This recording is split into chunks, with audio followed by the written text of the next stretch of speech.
Hi friends, কালকে বাবার বাড়ি এসেছি। মা শীতলার পুজো ছিল। দেখো মা শীতলা মানে কয়েকশো বছর ধরে মানে এই যে গাছের মধ্যে, গাছের তলায় এই যে মা শীতলা, এই যে মা শীতলা দেখতে পাচ্ছ, যে ফুল দিয়ে সাজানো আছে।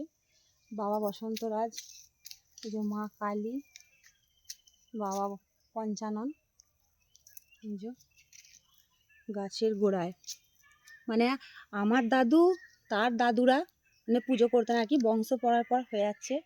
এখন আমার বাপিরা করে, ভাইরা করে। এই যে গাছটা দেখো কত বড়, কত বড় দেখো।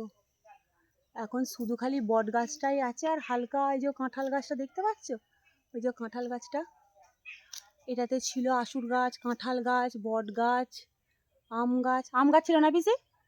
আম গাছও ছিল, আম গাছও ছিল, বড় বড় আম হতো তখন। শুনেছি আর কি গল্প, আমার ঠাকুমারা বলতেন যে খুব বড় বড় আম হতো আর কি। আর কাঁঠাল তো এই 2 বছর খালি মানে বন্ধ আছে, নাহলে কাঁঠাল মানে প্রচুর হতো কাঁঠালও।